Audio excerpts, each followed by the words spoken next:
Hey everyone, welcome to another video on the channel. Today we're going to be taking another look at ZIM Integrated Shipping Services, also known by the ticker symbol ZIM. So I have a ton of stuff to talk about in this video. Of course, ZIM released their earnings this past week, which I'm going to get into in depth. You know, ZIM is kind of what I like to think of as almost the Charles Dickens of stocks, if you will follow my analogy here, in the sense that it's kind of like the best of times and the worst of times. You know, if you've ever read A Tale of Two Cities. It's the best of times because ZIM beat earnings. ZIM is just, continuing to generate a ton of cash flow, which is great. But it's also the worst of times because, as we know, shipping rates have declined and there's a ton of economic uncertainty in the market. And so that's not ideal. But let's look at the chart first and foremost before we really dive into the earnings. Let me get rid of this. So we can see that the stock price hasn't really moved a whole lot. You know, we've kind of been down in the 20s for the past month plus. It looks like we may indeed be finding support at that $22.50 level, which we've talked about.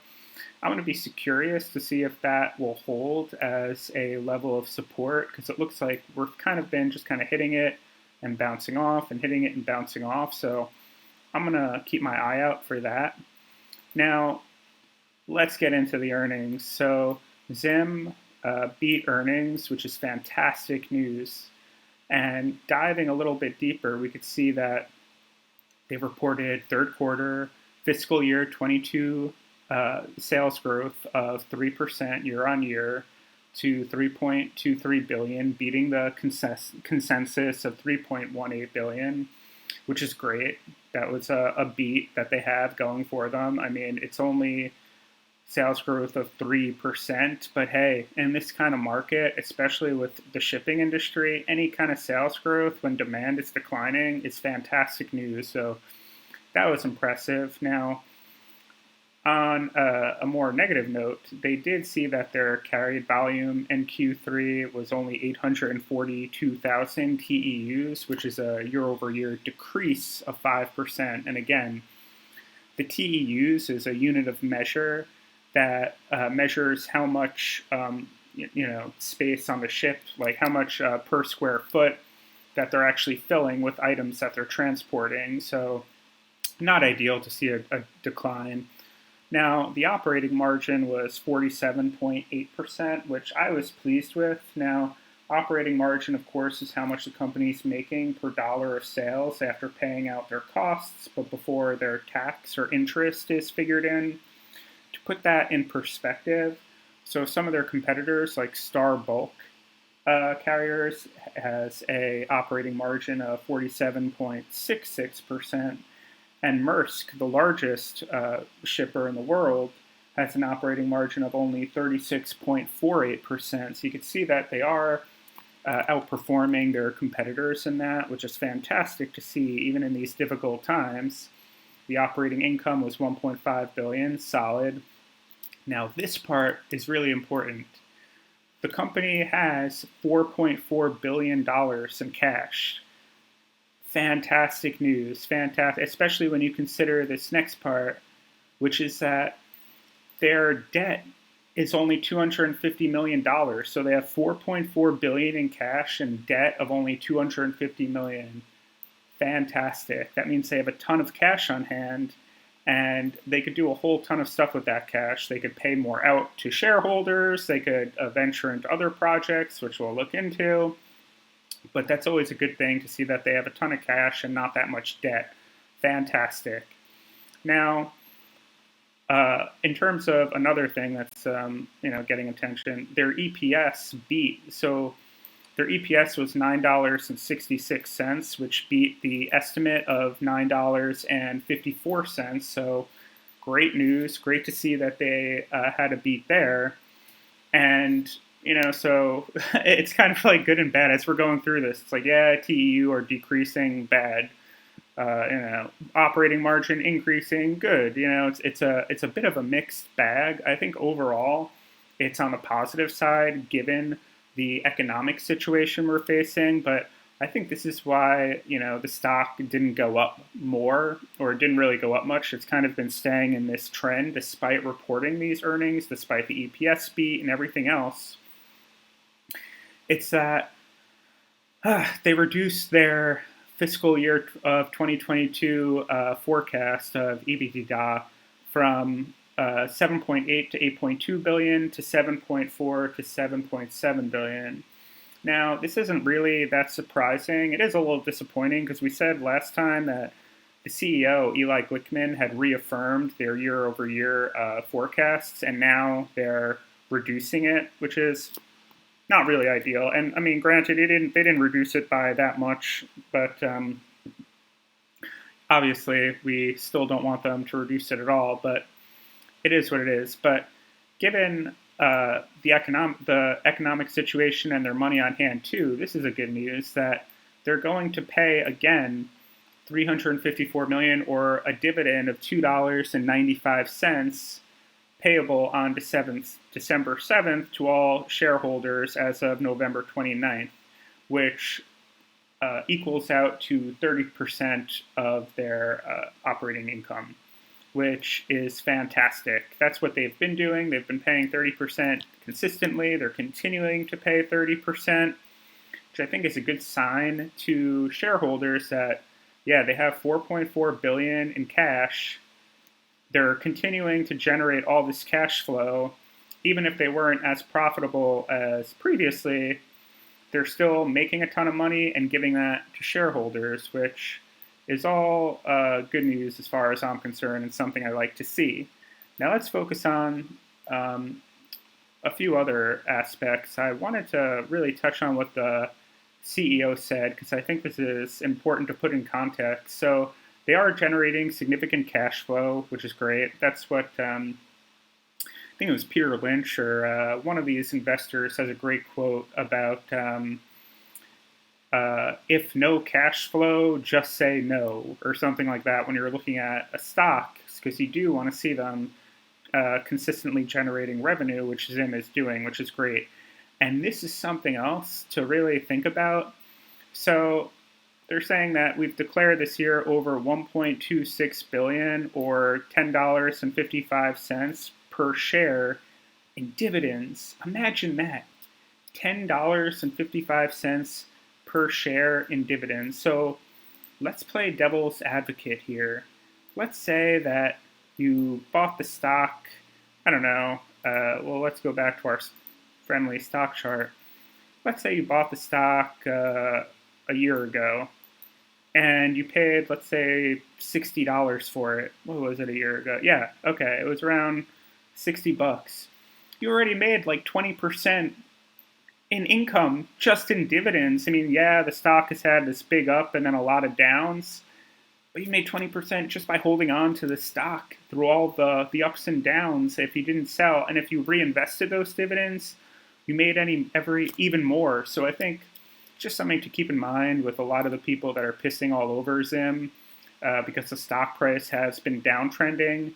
It's been downtrending, but this is like an income play. This isn't. This is a stock you buy for those dividends because you know that the company is going to keep on paying 30% to you every quarter, which is great, and we'll see if that continues. But as far as all the comments that the CEO and the company's made, it looks like it will continue. Now, something else I wanted to talk about, yikes, not yet, is if we could go back to what else the CEO said. I thought this was interesting. He talked about how, aside from their core container shipping business, they're also doing a few other things. They're advancing their ESG agenda, which, they did state previously that one of their objectives is to become the greenest shipping company in the world. And they are on their way to doing that, potentially. So one of the other headwinds for this company that they also referenced is the fact that, yeah, there's macroeconomic and geopolitical uncertainties. And there's also a lot of container ships that have been coming on the market, which will be bad for container ships as the supply is increasing at a time where demand is decreasing. Not a good look. However, so Zim has 46 new build vessels that will be coming online between 2023 and 2024. 28 of those are powered by LNG, or liquefied natural gas. This is great news from an environmental perspective. It's great news because it's going to make Zim more attractive to a lot of these ESG funds. So like all the Larry Finks out there that refuse to touch a stock that isn't like ESG approved, that would otherwise not be looking at Zim because these container ships, obviously consume so much energy and like produce so much carbon emissions or whatnot. All of a sudden, they're going to become a lot more attractive. And not just that, but they're ahead of the game in that Zim has a deal with Shell, who will be the oil and gas company Shell, that will supply LNG for them for the next 10 years. So they've already locked in this LNG for their ships for years and years into the future. I think that is, maybe not necessarily going to give the stock a huge bounce today, but looking into the future, I think that's what some investors, especially these ESG funds, will be looking at and will be very favorable to Zim. Now, something else I thought was interesting in the earnings, because we did see that their the port congestion has gone down.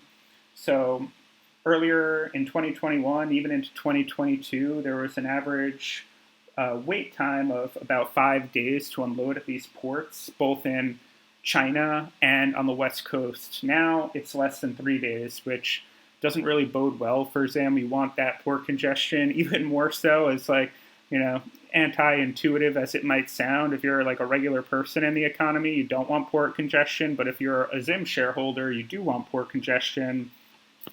Again, not financial advice, this is just my opinion, but you do, because it means that they'll be able to get more money from, what just happened, from holding their items at port, and their contracts will have to be extended because they can't unload or whatnot.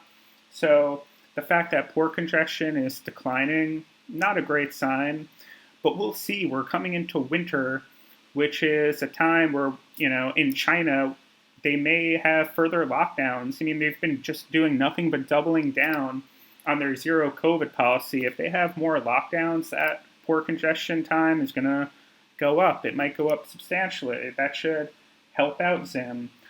And speaking of China and Asia, one thing I thought was interesting too in the earnings was the fact that their intra-Asia trade has been increasing as a portion of their total volume year over year from 27% to 31% this year. I find this interesting, and to me it shows that they've been able to expand. They're not just shipping containers from the west coast of the US to China and back and forth. They're increasing their international shipping presence, particularly in Asia, which we'll have to see how that plays out, if they could continue to increase their share of that shipping space or not. But overall, to me, it just shows that they're resilient, they're finding other markets. And speaking of finding other markets and other ways to make money, going back to Eli Glickman's comments over here, something I thought is worthwhile to mention and not pass over is the fact that he says right here that they're identifying other growth engines complementary to their container shipping activities, such as their car carrier activities and digital freight forwarding subsidiary. And then he also talks about how they're also becoming more competitive in the ESG space, which I just mentioned, which is all good. But what is he talking about over here? Car carrier activities and digital freight activities? Well, if you didn't know, Zim does own a subsidiary that is focused on the digital freight forwarding space. So you could see, if I could get this thing here, they do have a subsidiary that, let me go, yikes, go a little further. It's right here. It's Ship Forward. So last year they debuted a new division of their company, Ship Forward, which is a digital freight forwarding platform which targets U.S. and Canadian small and medium-sized businesses importing and exporting from China, Vietnam, and Israel. Again, they're diversifying their business, which is great. Aside from like just having giant shipping containers go from California to Shanghai, now with these big multinational conglomerates, they're also now focusing on small and medium-sized business opportunities, which we'll see how this plays out. We'll see how much revenue this could generate in the future. But to me, I'm glad that they're expanding their business and finding other opportunities, and not just in their self-shipping division, but also the other thing Eli Glickman said. He mentioned their car carrier service. What is this? Well, not often talked about, but Zim also has, they're very focused on their niche. They're always talking about their niche. And one of their niches is carrying cars, which, it's not very cheap to carry cars and automotive vehicles across the ocean. But that's something else that they've really been putting a lot of their emphasis on. And, we'll see how much that impacts their bottom line. And they're saying here, it may look like a floating garage from a distance, but it's actually a safe and efficient storage facility for the sea voyage. They could carry an internal capacity of between 4,000 to 6,000 vehicles. That's a lot of vehicles. And it acts like a car park with various decks connected, etc., etc. So the point just being, they're expanding their business aside from the pure container shipping. They're finding ancillary business that could complement their core container shipping business, which is great. So those are all my thoughts. Let me know what you think. Let me know if you were pleased with Zim's earnings, if you're going to be picking up additional shares, if you're going to be selling off your shares or just holding on to what you have.